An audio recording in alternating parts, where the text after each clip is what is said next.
देखिए दिवंगत विधायक रघुनंदन मंडल जी के पुण्यतिथि में तमाम क्षेत्र के कार्यकर्तागण यहाँ उपस्थित हुए हैं। आपने देखा किस प्रकार से उनको चाहने वाले यहाँ उपस्थित हुए हैं और हर वर्ष की भांति ये जो पुण्यतिथि मनता है उसका जो आयोजन का दायरा है वो लगातार बढ़ता जा रहा है। मुझे बहुत खुशी है कि दिवंगत विधायक जी की कीर्ति आज गोड्डा विधानसभा के चारों कोने में है और हम सभी ये हर साल प्रण लेते हैं कि उनके जो कार्य हैं उनको जनता तक और उनके उपलब्धि को जनता तक पहुंचाए, उनके व्यवहार विचार को जनता तक पहुंचाए। और इसी का ये परिणाम है कि आज गोड्डा में भी आप देखिए कारगिल चौक पर वहाँ दिव्यजनों को जो है कंबल वितरण किया गया। पथरगामा में भी आयोजन हो रहा है, बसंतराय में भी आयोजन हो रहा है, चिल्रा चैनपुर में भी आयोजन हो रहा है, कोरका में भी आयोजन हो रहा है। और जो भीड़ आप देख रहे हैं वो उनके चाहने वालों की भीड़ है, उनकी विचारधारा की भीड़ है, उनके शुभचिंतकों की भीड़ है।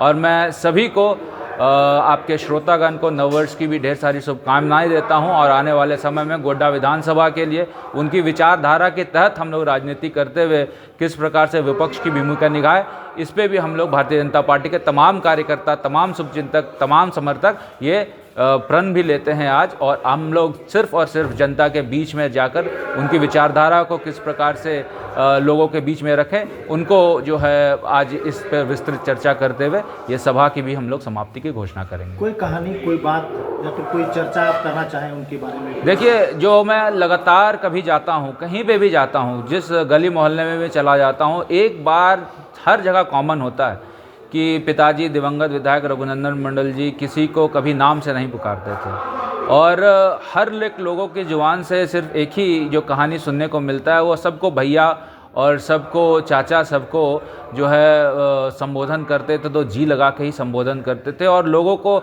इससे बहुत आत्मीयता का भाव होता था कि किस प्रकार से इतने उनका 60 साल 62 साल उम्र था, 65 साल उम्र था, किस प्रकार से 40 वर्ष के भी लड़के को, 18 वर्ष के भी लड़के को वो जी और भैया कह के बुलाते थे। तो वो एक आत्मीयता का भाव उत्पन्न करता था। उनसे इस प्रयास से लोगों के बीच जो कनेक्ट होता था, जो लोगों के बीच में आत्मीयता का जो एक तरंग उत्पन्न होता था, आज उसी का परिणाम है कि इतने समर्थक आज यहाँ उपस्थित हुए हैं। मुझे लगता है कि इस बात का यदि कोई भी राजनेता अनुश्रवण कर देता है तो उनका कनेक्ट जो है जनता से और मजबूत हो जाता है। क्या लगता है उनकी जो बातें थी, उनके जो काम थे, वो अंतिम व्यक्ति तक पहुँचाने का प्रयास आप कर रहे हैं या पहुँचा है, या क्या उसमें करना है और अभी आपको काम? देखिए, एक विकास कार्य होता है जो जनता के बीच में हर एक जनप्रतिनिधि रखता है और एक विचारधारा की जो है बात होती है, जो उनकी विचारधारा होती है उनको जनप्रतिनिधि तक पहुंचाना है। मुझे ऐसा लगता है कि यदि 30% 40% भी उनकी बातों को मैं जनता तक पहुंचाऊं तो इस विधानसभा के लोगों का भी इससे कल्याण होगा और साथ साथ एक नेता होने के नाते, पूर्व विधायक होने के नाते मेरी भी जो कनेक्ट है वो जनता के बीच में आएगी। तो मुझे लगता है कि उनको उनकी विचारधारा को लगातार जनता के बीच में पहुंचाने का कार्य सिर्फ मैं ही नहीं, तमाम उनके शुभचिंतक कर रहे हैं। और मुझे लगता है कि ये बहुत अच्छी बात गोड्डा विधानसभा की। पक्ष नहीं, विपक्ष भी आज जो है कि उनको नमन कर रहा है, तो क्या लगता है उनकी जो बातें हैं, कभी उनसे आपने हुई कि विधानसभा को किस तरीके से लेकर के चलना है, क्या यहाँ करना है? नहीं, देखिए, नए लोगों के लिए, युवाओं के लिए, पक्ष हो या विपक्ष हो, विचारधारा के नियमित जो व्यक्ति भी उनसे कनेक्ट हुआ, आज वो सब उनके श्रद्धांजलि समारोह में आए हैं।